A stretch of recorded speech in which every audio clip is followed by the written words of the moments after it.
Jenggala dengan kerajaan Jawa. Karena merasa perang tak berujung itu harus diakhiri, Raja Jenggala berniat menjodohkan putranya Raden Panji Inu Pertapati dengan putri dari kerajaan Jawa yaitu Candra Kirana. Tak disangka Raja Jawa menerima usulan itu dengan sukacita. Kemudian berangkatlah Raden Panji ke kerajaan Jawa untuk melamar Dewi Candra Kirana.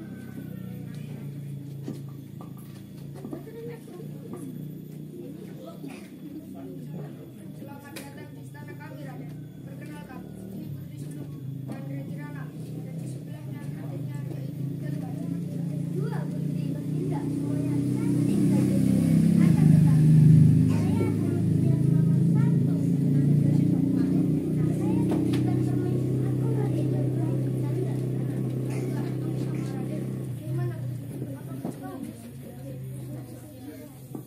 Mendengar semua itu, Galuh Ajeng merasa iri karena ia juga ingin dijadikan istri Raden Panji. Diam-diam dia menyusun rencana untuk menggagalkan perjodohan itu. Kurang ajar, kurang apa aku? Aku juga cantik. Aku tidak terima. Sebaiknya aku pergi ke dukun dan menyihir Candra Kirana menjadi binatang. Pergilah Galuh Ajeng menemui seorang penyihir. Ia mendapatkan ramuan yang bisa membuat Candra Kirana berubah menjadi seekor keong. Kemudian dia menemui kakaknya itu dan mengajaknya pergi keluar dari istana. Bayu, apa kau ingin pergi jalan-jalan? Mana Dinda?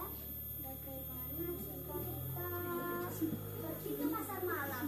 Berdua saja, dan lebih asik. Baiklah Dinda, ayo kita izin.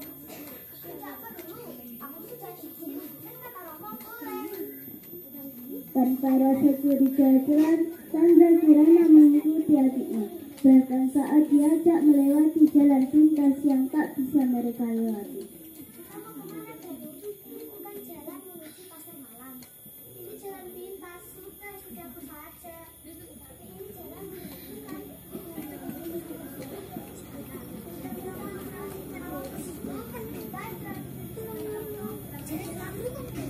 Candra Kirana duduk di sebuah batu besar di tepi sungai. Saat itulah Galuh Ajeng merangkal mantra dan menakutkan ramuan dari penyihir untuk mengusir Candra Kirana menjadi keong. Coba-coba balik itu. Datang Candra Kirana jadi keong, Mas. Apa ini Galuh? Panas. Maaf Candra Kirana, kamu sudah kukutuk menjadi keong emas dan aku akan menjadi istri dari dirimu. Jika kau ingin menjadi manusia lagi, kau harus bertemu dan orang yang dicintai. Tapi itu tidak mungkin karena aku orang yang melawan.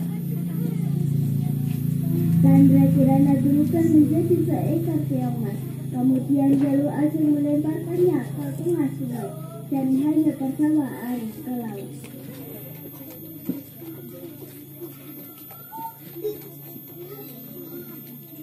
Di kerajaan Jawa mulai gentar akan hilangnya Candra Kirana yang tiba-tiba itu.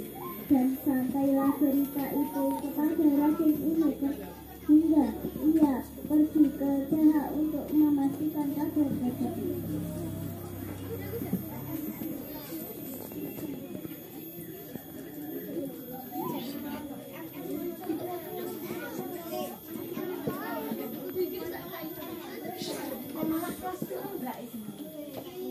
Bayu kabur Romo karena tidak mau menikah dengan Raden Panji.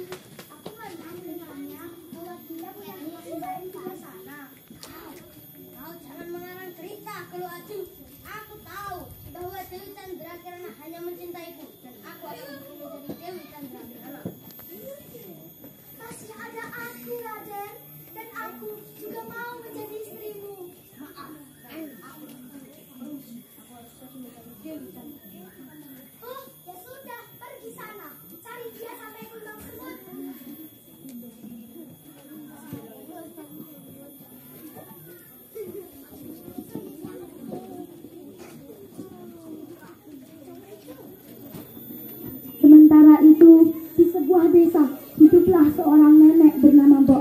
hadapan.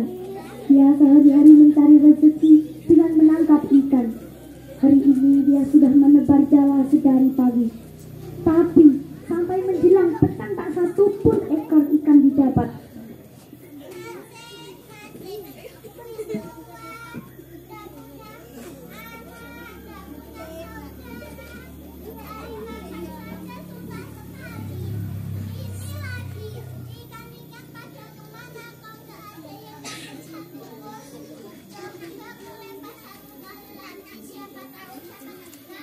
Mbak Rondo kembali menarik jala, namun yang ia dapat bukanlah ikan, tapi seekor keong emas.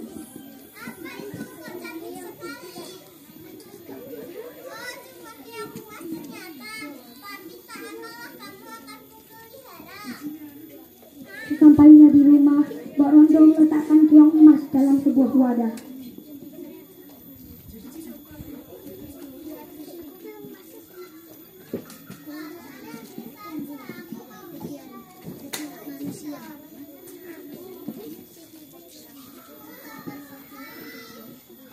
Setelah Mbak Rondo tidur, di waktu menjelang pagi, keong emas berubah wujud menjadi manusia dan memasak untuk Mbak Rondo.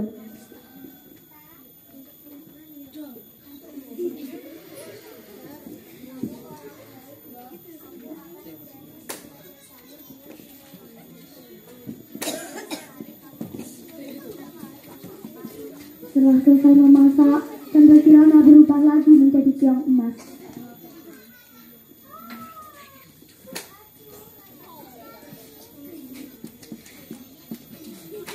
Terbangun dan pergi ke dapur, dan ia kaget melihat masakan yang tersaji di atas meja.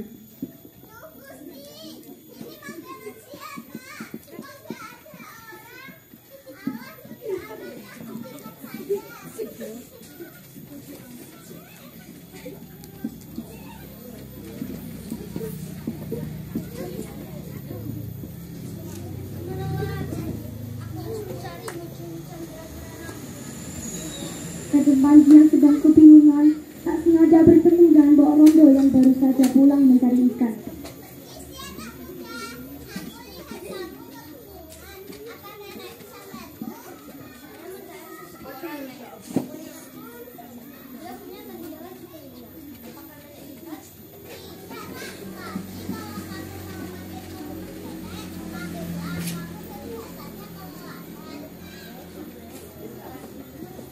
Raden Panji pun ikut ke rumah si nenek.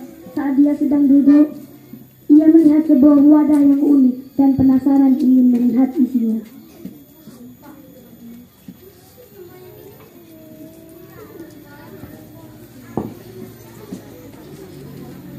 Raden Panji berdiri mendekati tempat yang diletakkan di sudut ruangan, kemudian melihat isi di dalamnya. Kata Panji sambil mengambil keong itu. Tapi tiba-tiba hal tak terduga terjadi. Keong itu berubah wujud menjadi Chandra Kirana.